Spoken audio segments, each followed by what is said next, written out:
बिस्मिल्लाहिर्रहमानिर्रहीम। तो आज हम पढ़ेंगे नेचुरल प्रोडक्ट की इम्पोर्टेंट फील्ड्स ऑफ एप्लीकेशन, यानी कि नेचुरल प्रोडक्ट्स की एप्लीकेशन कहाँ है, इन्हें कहाँ कहाँ यूज़ किया जाता है। तो सबसे पहले इसकी एप्लीकेशन है हेल्थ केयर। हेल्थ केयर में हम नेचुरल प्रोडक्ट्स को यूज़ करते हैं, और जैसे कि नेचुरल प्रोडक्ट से बनाई जाती हैं एंटीबायोटिक्स।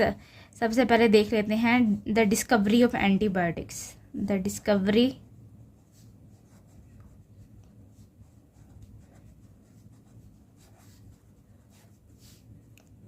एंटीबायोटिक्स। क्या डिस्कवर किया जाता है नेचुरल प्रोडक्ट से? एंटीबायोटिक्स को डिस्कवर किया जाता है।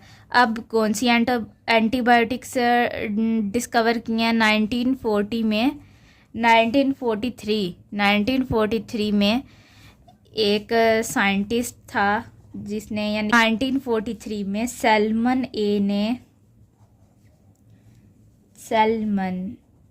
ए वैक्समैन, ठीक है, सैलमन ए वैक्समैन, ये उसका नेम है, जिसने ये वैक्सीन यानी कि ये एंटीबायोटिक डिस्कवर की थी, वैक्समैन, ठीक है। तो इसने कौन सी इसने एंटीबायोटिक बनाई थी? इसने स्ट्रेप्टोमाइसिन,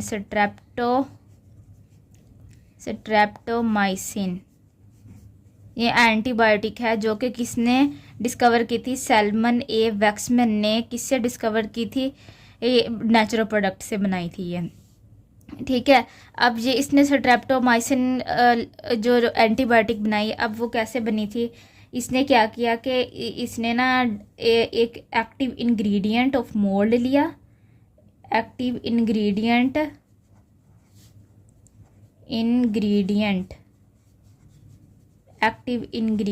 ऑफ मोल्ड, ठीक है।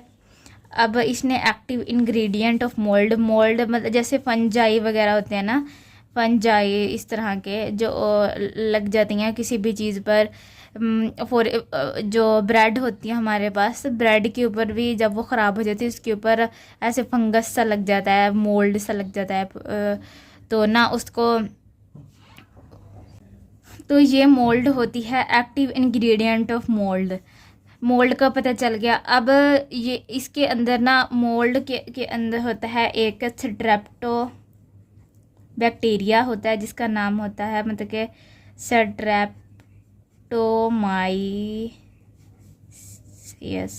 स्ट्रेप्टोमाइसियस ग्रीसियस।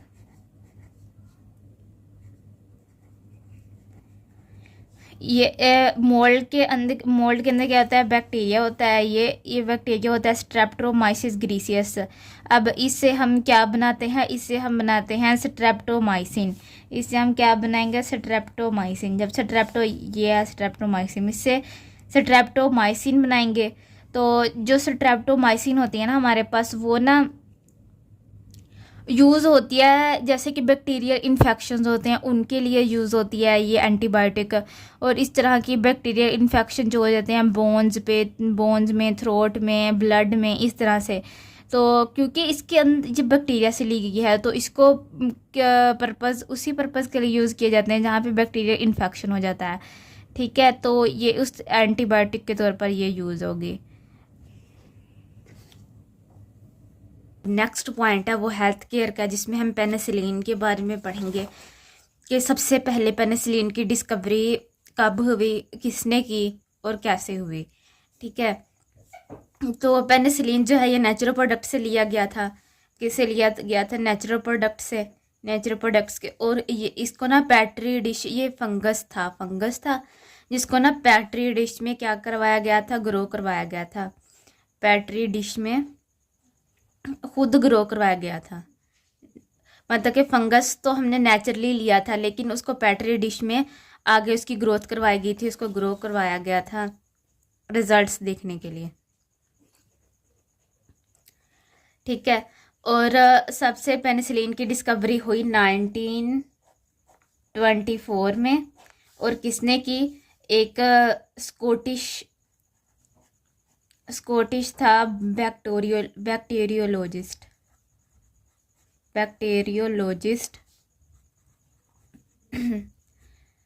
लोजिस्ट, यानी कि उसने एक साइंटिस्ट था जिसका नाम था अलेक्जेंडर फ्लेमिंग। अलेक्जेंडर फ्लेमिंग, ठीक है। अलेक्जेंडर फ्लेमिंग ने, जो कि एक स्कॉटिश बैक्टीरियोलॉजिस्ट था, जिसने पेनिसिलिन को डिस्कवर किया। किस ईयर में डिस्कवर किया? 1924 में उसने पेनिसिलिन को डिस्कवर किया। We have 3 main points, 1924 and Alexander Fleming. And discover कहाँ से हुई पेनिसिलिन? वो फंगस से हुई और पेट्री डिश में उसकी ग्रोथ करवाई। तो ये 3 पॉइंट्स जो हैं वो याद रखने वाले हैं। बाकी जो था ब्रिटेन और यूएसए ने कब पेनिसिलिन को डिस्कवर किया? तो ब्रिटेन और यूएसए में पेनिसिलिन को डिस्कवर किया गया जब सेकंड वर्ल्ड वार के end of the second world war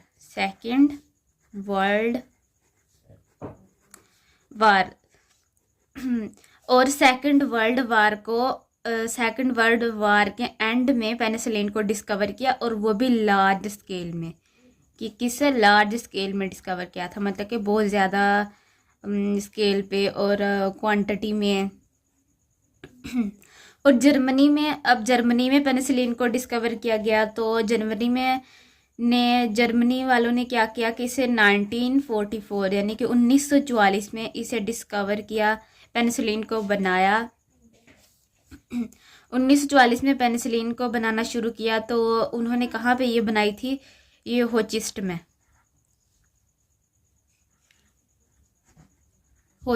ठीक है।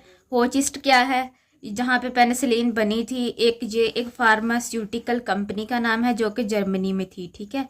ये क्या है? फार्मास्यूटिकल कंपनी जहाँ पे पेनिसिलिन को बनाया गया था। सबसे पहले पेनिसिलिन को इसने डिस्कवर किया था अलेक्जेंडर फ्लेमिंग ने। फिर जब इसने डिस्कवर कर लिया 1924 में, फिर सेकंड वर्ल्ड वॉर हुई। तो उसमें सेकंड वर्ल्ड वॉर के एंड में ब्रिटेन और यूएसए ने इस पेनिसिलिन को डिस्कवर किया। और जो जर्मनी था उसने 1944 में होचिस्ट में फार्मास्यूटिकल कंपनी में पेनिसिलिन को डिस्कवर किया। अगर बात की जाए तो इसने हमें बताया, अलेक्जेंडर फ्लेमिंग ने इसकी प्रिपरेशन का मेथड बताया कि मैंने कैसे पेनिसिलिन को डिस्कवर किया है। तो जिस तरह से इसने जो मेथड बताया, वो उस मेथड से हमें ये पता चलता है कि पेनिसिलिन को डिस्कवर करना बहुत ज़्यादा मुश्किल था। और पेनिसिलिन का स्ट्रक्चर ये है, ठीक है। 1 2 3 4 यहाँ पे ऐसे ये 3 मेंबर्ड रिंग है। और जहाँ पे ये ऐसे एक रिंग बनी होगी, उसके साथ 2 मिथाइल ग्रुप लगे होंगे। मिथाइल ग्रुप और जे एस है यानी कि सल्फर, और हाइड्रोजन लगा होगा यहाँ पे। ये NH इसके साथ अटैच होगा, double bond OR, double bond ON ये है। और यहाँ पे C डबल बॉन्ड O है, ये कार्बन है यहाँ पे। तो इस तरह से ये पेनिसिलिन का स्ट्रक्चर है। तो नेक्स्ट है हमारे पास फ्रेग्रेंस। जो एप्लीकेशन है ये भी नेचुरल प्रोडक्ट्स की, जो खुशबू होती है ये भी हम नेचुरल प्रोडक्ट से लेते हैं। एक फ्रांस का ना किंग था, उसका नाम था हेनरी और 1V। तो इसने ये ना 1553 से 1610 तक, ठीक है, ये इसकी ना वो थे। और इसका हेनरी ना ये कहाँ का किंग था? मतलब कि ये था first Bourbon on the French throne, ठीक है। मतलब कि ये फ्रांस में ना फर्स्ट किंग था। तो इसने ना अपनी वाइफ को इसका बिलीव था, जो कि उसने ना अपनी वाइफ को बताया था कि, वो मैं आगे बताती हूँ इसने क्या बताया था। मिस्ट्रिस, इसके पहले वाइफ का नाम देख लें। मिस्ट्रिस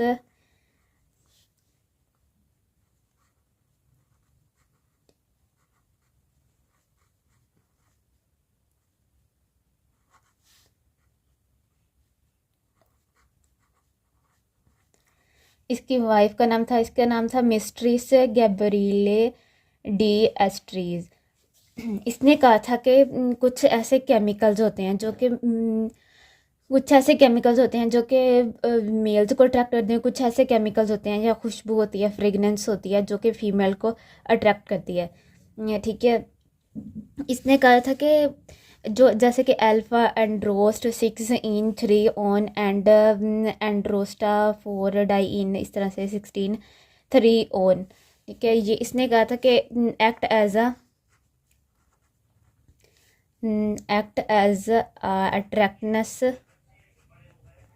अट्रैक्टनेस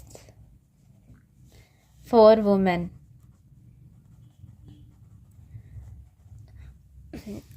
इसने कहा था कुछ ऐसी खुशबू होती है, कुछ ऐसी फ्रेगरेंस होती हैं जो कि अट्रैक्ट करती हैं वुमेन को। अब उसमें कौन से केमिकल्स होते हैं? ये वाले केमिकल्स होते हैं, ठीक है। अब उसने कहा, और उसने ये भी बताया था कि कुछ ऐसे केमिकल्स होते हैं जो कि अट्रैक्ट करते हैं मेंस को, और उसमें क्या होता है कि ये pregna 4 16 di ene 3 20 di one जो कि act as attractants for women, और कुछ होते हैं act as attractants of man, man को अट्रैक्ट करने के लिए होते हैं। यानी कि यहाँ पर अगर ये जो है ये फीमेल फेरामोन कहलाएगा, इसे हम कहें तो female pheromone, female pheromone. Pheromone मतलब कि ये फेरामोन जो है ना, केमिकल्स हैं जो कि फीमेल फेरामोन्स हैं। तो ये जो केमिकल्स हैं ना, ये वाले जो होते हैं ना, फॉर किसके लिए होते हैं? अट्रैक्टनेस फॉर मैन।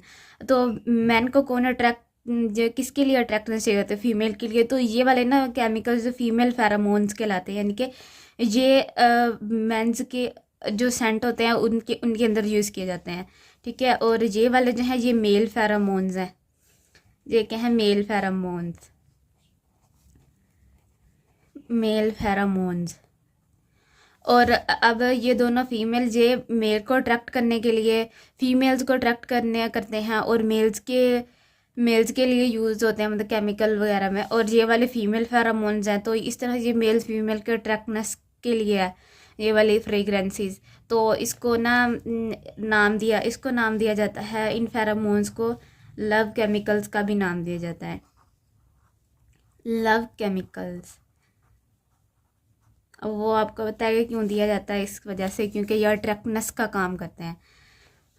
अब हमारे पास नेक्स्ट जो बात है वो रोज़ के बारे में है। रोज़, जो फ्रेगरेंस हम रोज़ से लेते हैं, फूलों से जो खुशबू होती है, फूलों के अंदर एक केमिकल होता है, ये क्या है? रोज़, ठीक है। रोज़ है, इसके अंदर एक केमिकल होगा जिसका नाम है अल्फा डेमेस्सीन। अल्फा डेमेस्सीन जो होता है ये कहाँ से लिया जाता है? फ्लावर से, यानी कि फूलों से, रोज़ से लिया जाता है।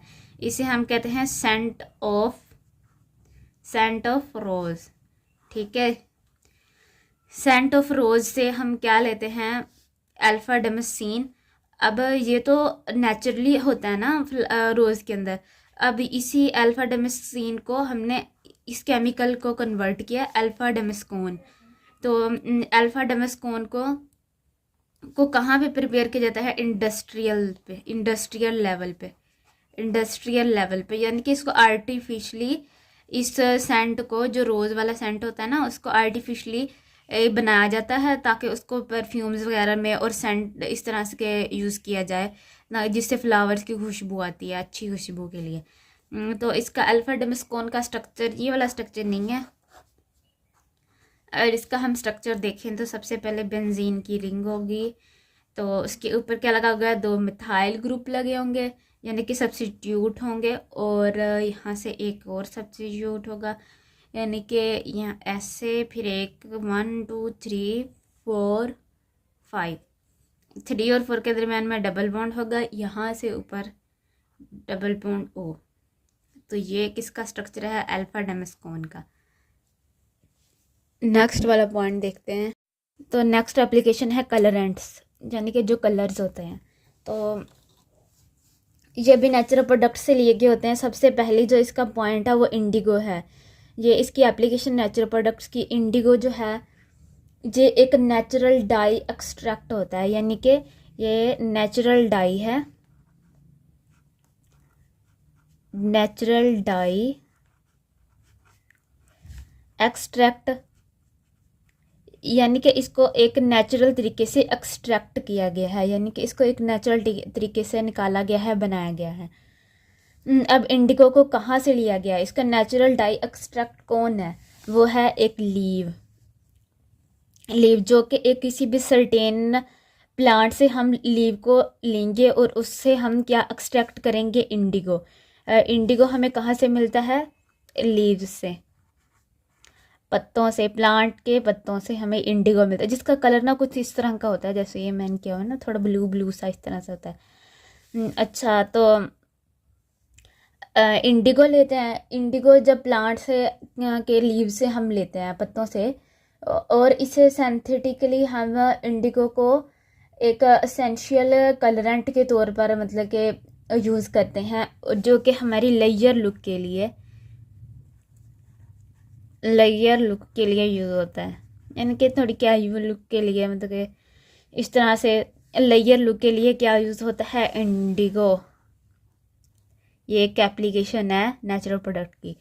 और अगर सैल्मन की बात की जाए, सैल्मन क्या होती है? हमारे पास फ़िश होती है जिसको कहते हैं सैल्मन, जो आम हमें फ़िश मिलती है ना, जो से हम फार्मर जो होते हैं ना, फार्म्ड फ़िश होती हैं वो ना, यानी कि जो इनको फ़िश को जो जहाँ पर रखा जाता है, जो फार्मर इनको खुराक देते हैं, जो इन सैल्मन फ़िश को, ये फ़िश है जिसका नाम सैल्मन है, ठीक है। और इसको जहाँ पे जो खुराक दी जाती है, इसकी जो खुराक होती है वो इसे क्या दी जाती है? वो इसे दिया जाता है, यानी इसको खाने के लिए उसे दिया जाता है जो नेचुरली अकरिंग कैरोटिनोइड डाई स्टफ होते हैं ना। क्या दिया जाता है? कैरोटिनोइड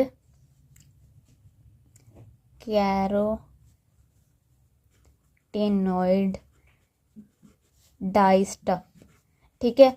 इसको भी एक डाई स्टफ दिया जाता है, कैरोटिनोइड डाई स्टफ दिया जाता है, यानी कि जब ये पानी में होती है ना, तो वो जो फार्मर्स होते हैं, फार्म्ड जो होते हैं इनके, जिन्होंने इसको रखा होता है अपने पास, तो ना ये क्या करते हैं, इन फिश को ना वो जो खुराक देते हैं, उसके अंदर क्या होता है? कैरोटिनोइड डाई स्टफ होता है। तो कैरोटिनोइड डाई स्टफ होता है जो ये खाती हैं, और जो इनके लिए ना बेनिफिशियल होती हैं, जो इनकी डाइट के लिए, कि जो इनके लिए फ़िश के लिए अच्छी होती हैं। तो ये इसको ना एक कलर प्रोवाइड करती हैं और इनको ठीक भी रखती हैं। तो वो DIY स्टफ़ का नाम क्या है? वो DIY स्टफ़ का नाम है एज टेक्सन थिन, ठीक है। उस DIY स्टफ़ का ये नाम है। तो ये वाला जो है वो ना लेती हैं एज किस तरह से लेती हैं? In the form of amorphous nano particles, मतलब छोटे छोटे पार्टिकल्स होते हैं जो कि जो फ़िश के मुंह में, फ़िश के अंदर जाते हैं, पेट के अंदर। तो उसके अंदर ये DIY स्टफ़ होता है जिसे एक्सन थिन कहते हैं, और ये बेनिफिशियल होता है, और ये एक मतलब कि इसकी रेगुलर डाइट का पार्ट है, और इस होना भी चाहिए ये, मतलब ये ऐसे कोई नुकसानदेह नहीं है, जो कि फ़िश को ठीक रखता है। और ये हमने इसके एप्लीकेशन में, कलरेंट में, इसको हमने ये प्रोवाइड किया। इंडिगो पढ़ा और सैल्मन फ़िश के बारे में पढ़ा, और ये ना एक कलर सा प्रोवाइड भी करते हैं इसको थोड़ा सा, वैसे ही इसकी रेगुलर डाइट में होते हैं, रेगुलर डाइट। ओके, अल्लाह हाफिज़।